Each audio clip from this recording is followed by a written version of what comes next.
Bonjour Scorpio and welcome back to my channel. Claude here. Thank you for joining me for your January tarot reading. I have posted the tarot birth card reading for January too, so I will leave you a link to the playlist in the description box below if you would like to check this out, because it may give you complementary information or even resonate better, depending on your circumstances. So for today's reading, I'm going to be using the Walking Meditation Tarot by Dani'el. This is a truly wonderful nature deck. I've reviewed it on my channel, so if you would like to check out all the cards and even maybe get them for yourself anywhere, all the info will be in the description box below. So I hope you are all doing well, and as always for the monthly readings I have split my deck into three piles. The major arcana here for the energy of the month, the court cards here, which is who you are advised to embody in order to maximize the energy, and the minor arcana for the message itself. So this is a general reading, please do bear this in mind and just take what resonates. So what is the main energy for my Scorpio querents for January, please?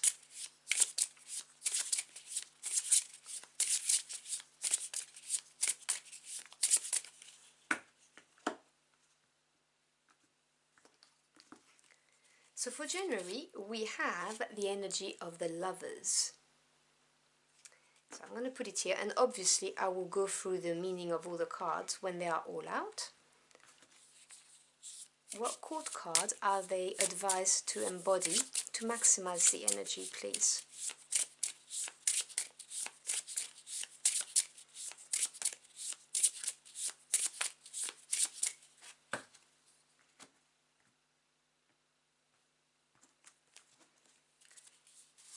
So we have the King of Swords, the Master of the Mind. Put it here. Let's delve into your messages.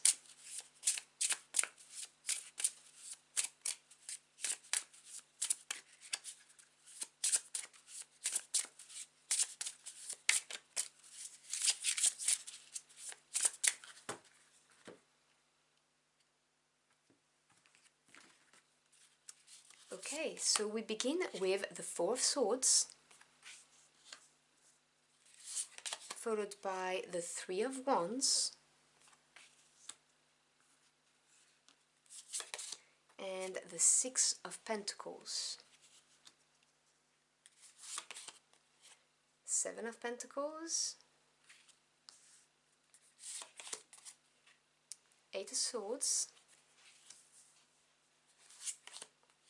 and the Ace of Cups. Beautiful. Bottom of the deck, which is the energy underlying that you may not be aware of but is definitely working, we have the Three of Swords. So we have two threes, so let me address this first. The three in the tarot is the energy of growth, expansion, evolution. So it is a very powerful, nice energy. And this is to do with the swords, so the mental realm. So we're talking about a mental breakthrough. This is a card that talks about being undecisive about something and finally getting the breakthrough that was required. Now sometimes, because it's swords energy, it may be uncomfortable, because as I always say, the swords can cut, but it is definitely a breaking free energy, and you may not be aware of it, but it's going to be happening. And it's very interesting to see this, because you have as your energy the Lovers. Now in your in your annual tarot reading, you had the Nine of Wands. Now I'm going to leave you a card right here for your 2023 reading if you've not watched it, and you can click on it if you want to watch it, because it gives you the energy of each month. But if you mix the Nine of Wands that came out for that reading with the Lovers, it really sheds some light on the matter, because the Nine of Wands talks about being exhausted. Now, if we're talking about work and career, we can talk about burnout. But if we're talking about a relationship, this is really having, given a lot of yourself, a lot of passion, having really put your heart and soul into something. And it could have been a very passionate relationship. And being exhausted, maybe because it's just one-sided, maybe because the person is refusing to commit, whatever the case may be. The Nine of Wands indicates that you have given a lot to something, and it could be, as I said, relationship, project, career, and you are exhausted. And comes the Lover's energy, which is the big crossroad. This is a card of having to make a big decision. And this is a decision that may pull on the heartstrings because, you know, originally the card was called the lover, not the lovers, and it was a man or an individual who had to decide between the two women. And obviously, you know, this is very often the struggle you have between what your head is, who your head is telling you to choose, or what your head is telling you to choose, and what your heart wants you to choose. And the lovers is really an emotional decision, but it is a big crossroad. This is not a little decision. This is something that's going to have a long-term effect on your life. It's a big decision and you're aware of it. But you are going to get this mental breakthrough, because this may be putting you in a space of not being able to decide, of stagnation, because you realize that this is not an easy decision and you are exhausted, as I said, with this Nine of Wands. So obviously with the Four of Swords being here, I completely understand. Your reading is very clear to me. Four of Swords with the Seven of Pentacles, this is a time of reflection regarding something important, so that decision that you have to make. The Four of Swords talks about retreat. It may be a period of healing, but it really, genuinely speaking, talks about looking at something and trying to, you know, decide, assess it. It may also sometimes, in the shadow side of the Four of Swords, talk about fighting against restrictions, thinking like feeling you're in a box and you just can't get out of the box, because all of the things that you are thinking about in order to make this decision, they're not helping you. And as I said, you will get this breakthrough, this mental breakthrough, okay? This is just, for some of you, you may feel like you are completely boxed up and you don't know how to get out of it. For others, it's just taking that time of actually even socializing maybe less with some people, because you want to have a clear mind to look at this, so that you know you're making the right decision. And with the Seven of Pentacles clarifying it, the Seven of Pentacles is the ultimate card of assessment, but it's looking at it from a pragmatic point of view, because this is earth energy, very grounded. So this is looking at it and going, okay, was the time, effort, and even the bits of my heart and soul that I put into this, was it worth it? Did I get anything in return, or is what I got in return good enough, you know? Because with the Nine of Wands energy from your yearly reading, I can tell that you have given a lot to this and you're not so sure anymore. And so you're looking at it and reflecting and taking the time with the Four of Swords to reflect on this. And it is the right thing to do, you know, when you have a big decision to make. And then we've got this Three of Wands with the Eight of Swords. The Three of Wands is a beautiful energy of growth and expansion.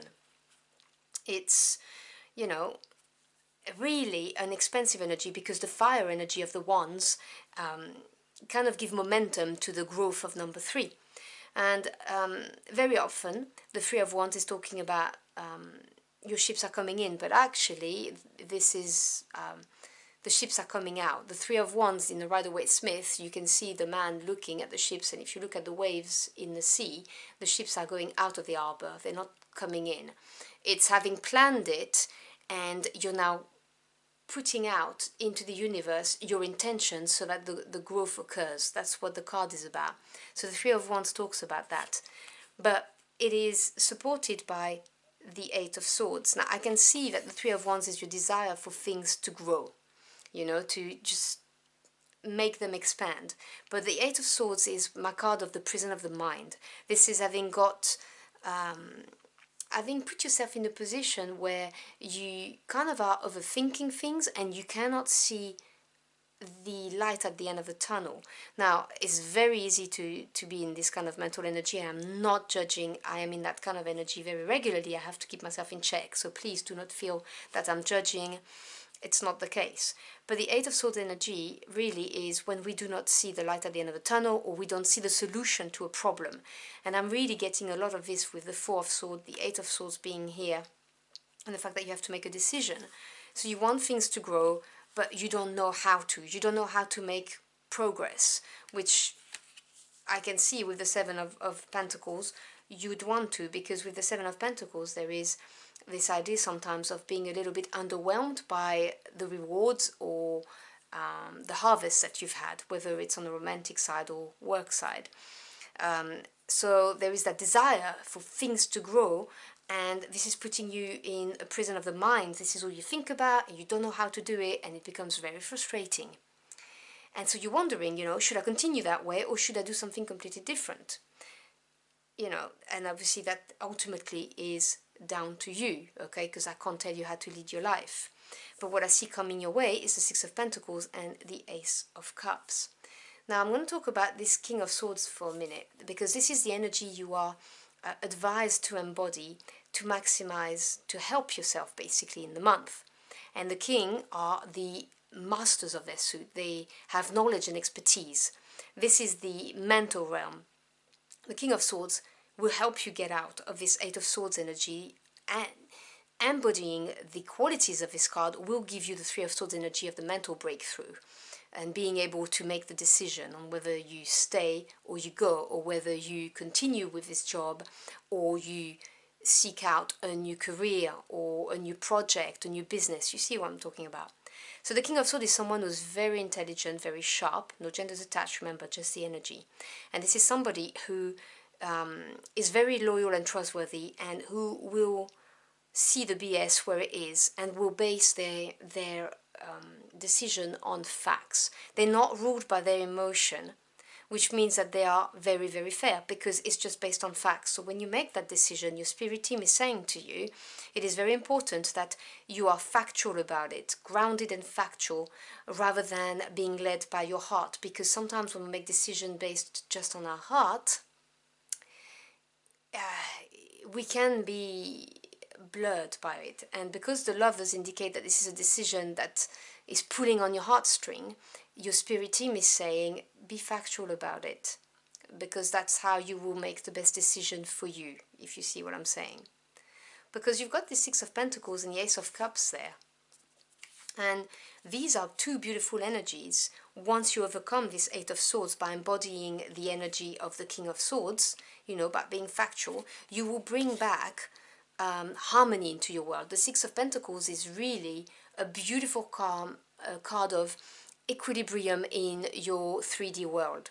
So it can be, equal give and take in a relationship. It can be putting, let's say, a certain amount of effort into a job and being compensated equally. You get what I'm talking about. So it is a very nice, harmonious card. And it is supported by the Ace of Cups, which is, water realm, the emotions, the feelings, the promise of a new beginning that holds the potential of emotionally fulfilling you.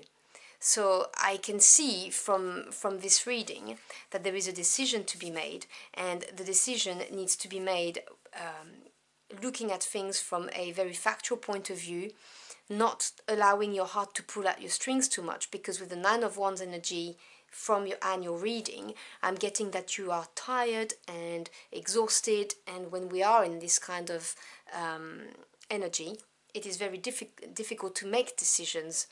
And I am telling you, you will get your answer, you will get the clarity that you need in order to make the decision, which will then ultimately bring harmony back into your world, and it holds the promise of emotional fulfillment for you. So I hope you've enjoyed your journey through the cards with me. If you did, do let me know in the comment box below. I'd love to hear from you. Do check out your Tarot Birth card reading for January, as it may shed some more light on this reading, or maybe resonate better with you if this didn't. As always, I thank you for your time. It's your most precious commodity. I'm so grateful you chose to spend it with me. I wish you a truly wonderful month, and I will see you again very soon. Thank you again, and until next time, au revoir.